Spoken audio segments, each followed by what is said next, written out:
Buenos días, Humash para el día domingo, Parashat Dvarim. Estamos comenzando un libro nuevo de la Torah, el último libro que viene siendo como la despedida de Moshe Rabbeinu antes de partir, hablando al pueblo judío y repasando muchas de las leyes que ya vimos, completando ideas. De hecho, hay otro nombre para este libro que es Mishneh Torah, que significa una repetición de la Torah. También la forma en que está escrito es un poco diferente que antes. Aquí Moshe está hablando en primera persona.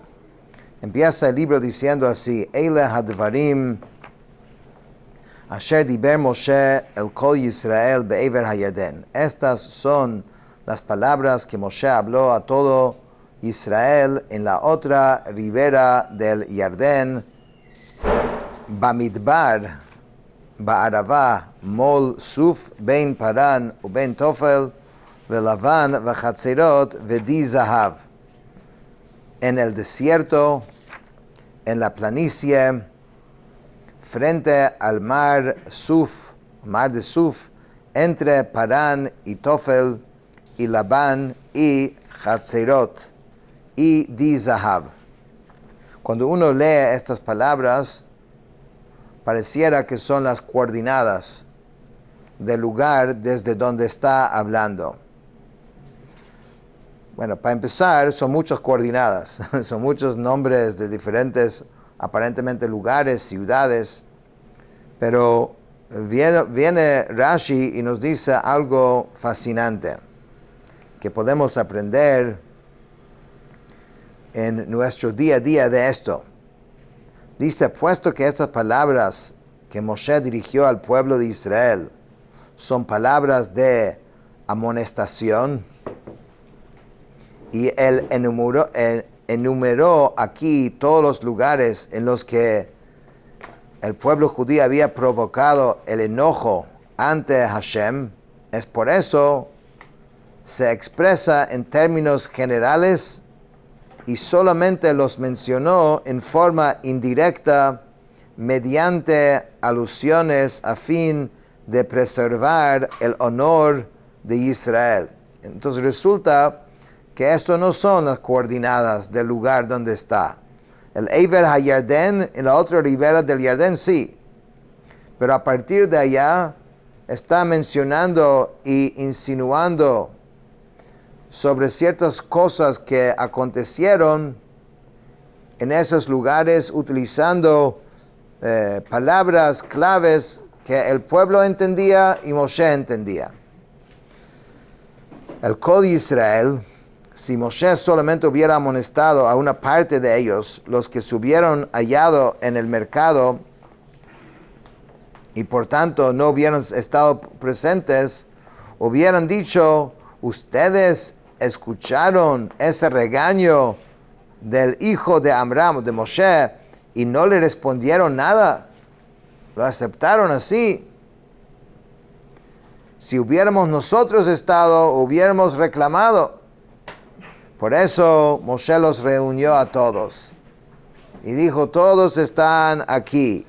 Aquel que tiene una respuesta, entonces que la exprese. Bamidbar, ahora ver qué significan las palabras que utilizó en el desierto. Dice Rashi, los israelitas no se hallaban en el desierto, sino en las planicies de Moab. Entonces, ¿a qué se refiere el versículo cuando dice en el desierto? Quiere decir, a causa de lo que hicieron enojar a Hashem en el desierto, cuando dijeron: ojalá hubiésemos muerto, etc. El pueblo había dicho en el desierto: nos llevaste aquí a este desierto, que un sitio que no tiene agua, no tiene nada. Entonces a eso se refería Moshe cuando dice Bamidbar, pero obviamente no estaba en el Midbar, porque ya acabamos de decir que estaba del otro lado del Jordán, ya fuera del Midbar, del desierto. Ba'arava, ¿qué es Arava? Dice, por lo ocurrido en la planicie cuando pecaron con la idolatría del Baal Peor en el lugar llamado Shittim, en las planicies de Moab. Esta es la historia que ocurrió al final del Parashat Balak, ¿no? Cuando Bilam le aconsejó a Balak que utilice las mujeres de Midian para hacerle pecar al pueblo, y pecaron con idolatría y también con inmoralidad. Entonces es ese pecado que se refiere cuando dice Ba'aravá, Mol Suf, frente al mar de Suf. Dice, por su rebelión en el mar Suf, cuando llegaron al mar de Suf, que dijeron, es por falta de tumbas en Mitzrayim que nos llevaste hasta aquí. Eso fue cuando iban a cruzar el mar. Y también su rebelión al viajar del interior del mar Suf, como se declara, y rebelaron junto al mar de Suf, como se afirma en el tratado talmúdico Arajin. ¿Qué significa entonces Ben Paran o Ben Tofel Velavan? Al respecto, dice Rabbi Shimon Bar Yochai, dijo, hemos revisado toda la escritura, pero no encontramos ningún lugar que se llama Tofel y Labán. Por tanto, estas palabras necesariamente aluden a que Moshe lo amonestó por las palabras con que los israelitas denigraron Taflu, el maná, que era blanco Labán. La palabra Labán es blanco. Y dijeron, nuestra alma ya está harto de ese alimento insustancial.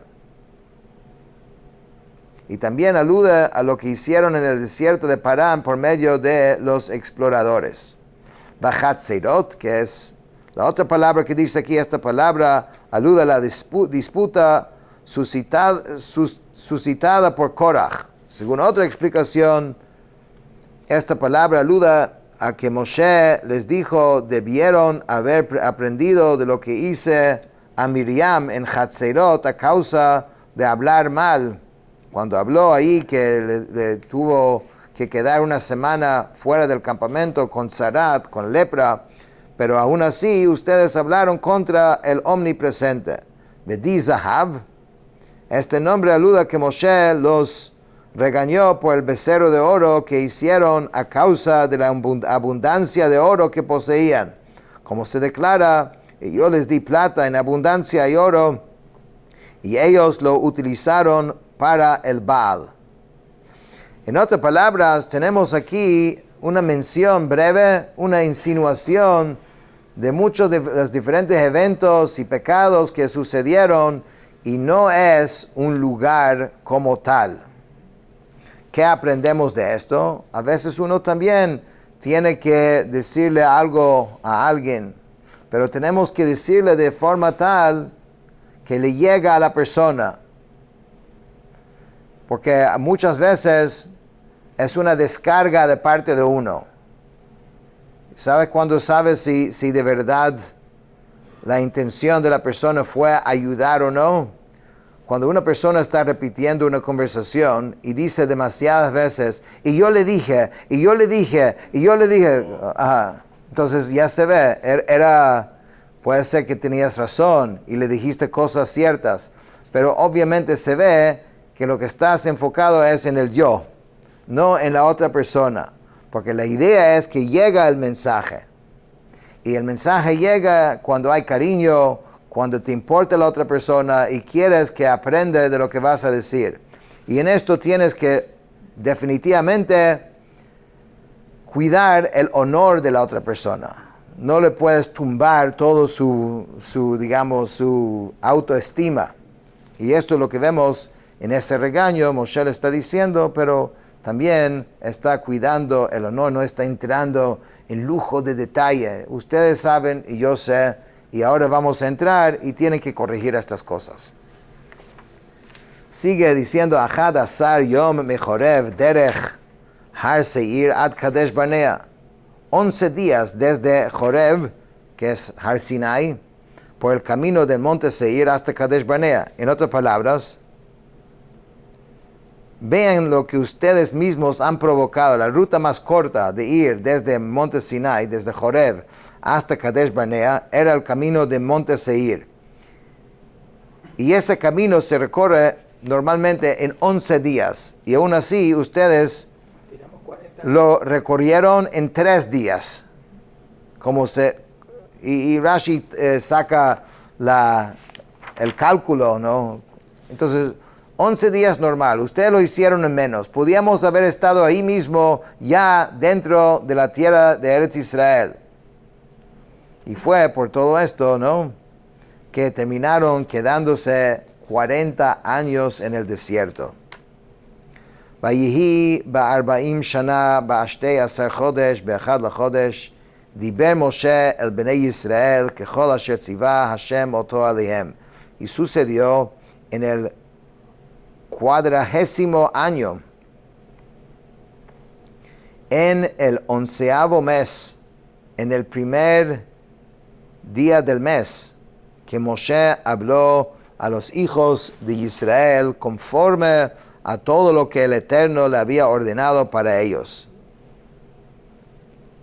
Dice Rashi, en el 11º mes, en el primer día del mes, esto enseña que Moshe solamente los amonestó cercano a su muerte. ¿De quién aprendió a proceder así? Del patriarca Jacob, quien solamente amonestó a sus hijos cercano a su muerte. Jacob dijo: Reubén, hijo mío, te diré por qué no te reprendí durante todos estos años, para que no me dejaras y fueras a adherirte a mi hermano Esaú. Y por cuatro razones solamente se reprende a una persona próxima a la muerte. De lo que lo amonesta primera, para que no lo amoneste repetidas veces. Segunda, para que su prójimo que fue amonestado no vea al que lo amonestó y se siente vergüenza ante él, como se declara en el Midrash de Sefri toda esta explicación. Y de igual modo Yoshua tampoco amonestó al pueblo de Israel, sino cercano a su muerte. Y también así actuó el profeta Shemuel, como se declara: heme aquí, testifiquen contra mí si hice algo indebido. Igualmente David a Shlomo, y así era siempre la tradición, la costumbre, cerca a la muerte, de decirle todas las cosas. Eso no quiere decir que uno durante la vida no regaña, no enseña, pero digamos, la enseñanza fuerte y las cosas principales e importantes, siempre vemos que era cercana a la muerte. אחרי הכותו את סיחון מלך האמורי אשר יושב בחשבון ואת אוג מלך הבשן אשר יושב בעשתרות באדרei. Después de que hubo derrotado a Sihón, rey del Emorí, que habitaba en Heshbón, y a Og, rey de Bashan, que habitaba en Ashtarot, en Edrei, dice Rashi, Moshe dijo: si yo los reprendo antes que entren por lo menos al borde de la tierra de Israel, ellos dirán: ¿qué tiene este contra nosotros? ¿Qué ha hecho de bueno por nosotros? Únicamente quiere regañar y buscar un pretexto contra nosotros, ya que en realidad no posee la fuerza para hacer que entremos en la tierra de Israel. Por esa razón, Moshe aguardó hasta lograr que Sihón y Og cayeron derrotados ante los israelitas, y estos se hubieran apoderado de su territorio, y solo después los amonestó. Moshe sabía cuál era el público con quien estaba tratando, ¿no? Que habitaba en Heshbón, aun si el rey Sihón no hubiera sido un rey duro, pero residiera en Heshbón, el conflicto con él hubiera sido duro, ya que este país era duro. Y la inversa, aun si tratase de otra ciudad que no fuera dura como Heshbón, pero Sihón residiera en su interior, el conflicto también hubiera sido muy duro, ya que era un rey que era muy duro. Con mayor razón que el conflicto fue durísimo, porque ya que ese rey era duro, y el país era duro. Asher Yosef beAshtarot, que habitaba en Ashtarot, esto implica que ese rey era duro y ese país sobre el que reinaba era duro. Ashtarot, esta palabra significa precipicio y dureza, como el nombre Ashtarot Karnaim. Este lugar es llamado así Ashtarot, ya que había gigantes Refaim que el rey Amrafel derrotó, como se declara, y hirieron a los Refaim en Ashtarot Karnaim, y de ellos los Refaim solo Og se salvó. A esto se refiere a lo que se declara. Entonces vino el que se había escapado, y también dice, pues solo Og, el rey de Bashan, había quedado de los Refaim, de los gigantes. Beedrei, eso es un nombre del reino. De todas maneras, dice, Be'iver Yarden, Be'eretz Moab, Ho'il, Moshe, Beyer, et Torah Hazot, Leimor. En la otra ribera del Yardén, en la tierra de Moab, Moshe comenzó a elucidar esta Torah diciendo, Hashem Elokeinu diber eleinu bechorev leimor, Rav lachem shevet bahar hazeh. El Eterno, nuestro Dios, nos habló en Joreb diciendo, bastante ha sido para ustedes permanecer en esta montaña. Rashi dice, Joil comenzó, su significado es similar a que tiene la frase, he aquí que ahora he comenzado. Cuando dice be'er esta Torah, elucidar esta Torah, dice Moshe se las explicó en 70 lenguas. Bastante ha sido para ustedes. Esta frase debe ser entendida según su sentido simple. Y hay un midrash agádico que interpreta esta frase en el sentido de que Moshe les quiso decir, Dios les ha concedido mucha grandeza y recompensa por haber permanecido en este monte. Construyeron el tabernáculo, el Mishkan, el candelabro y los demás utensilios. Recibieron la Torah, nombraron un Sanhedrin sobre ustedes, integrado por líderes de miles y líderes de centenas. Después dice, Penu usu'u lachem uvo har ha'emori vel kol shchenav ba'arava, bahar uvashvela v'negev uvechof hayam eretz ha'knani v'alvanon ad hanahar hagadol nahar peras. O sea, desde ahí, este lugar donde recibimos la Torah, la idea era que den vuelta y emprendan el viaje y vengan a la montaña del Amorí y a todos sus vecinos en la planicie, en la montaña, en el bajío, en el sur y en la costa, la tierra del Cananí y el Lebanón, hasta el gran río, el río de Perat.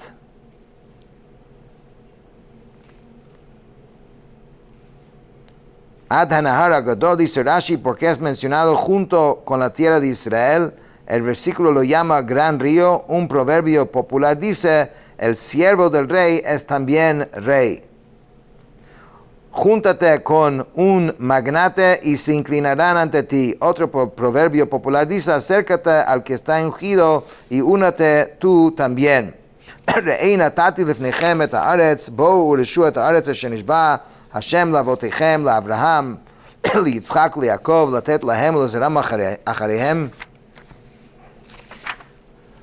Mira, yo he puesto la tierra delante de ustedes. Vengan y tomen posesión de la tierra que el Eterno juró a sus ancestros, a Abraham, a Yitzhak y a Jacob, para entregarla a ellos y a su descendencia después de ellos. Va'omar alechem ba'et ahi leimor, lo uchal levadi se'et etchem. Y yo les hablé en ese momento diciendo, yo solo no puedo cargar con ustedes. Hashem Elokechem hirba etchem v'inchem hayom kechochvei hashamayim larov. El Eterno, su Dios, ha incrementado a ustedes inmensamente, y he aquí que son hoy como las estrellas del cielo en multitud. En otras palabras, Moshe le está diciendo, primeramente, todo lo que sucedió, todo lo que era el plan de Hashem, que era una muestra de amor hacia ellos, que les llevó hasta la montaña, y de la montaña quiso llevarlos directo, Y obviamente eso no terminó sucediendo. Había que entender y aprender de todos los errores para asegurar que cuando llegan a la tierra de Israel seamos diferentes. Con esto terminamos el Jumash de hoy.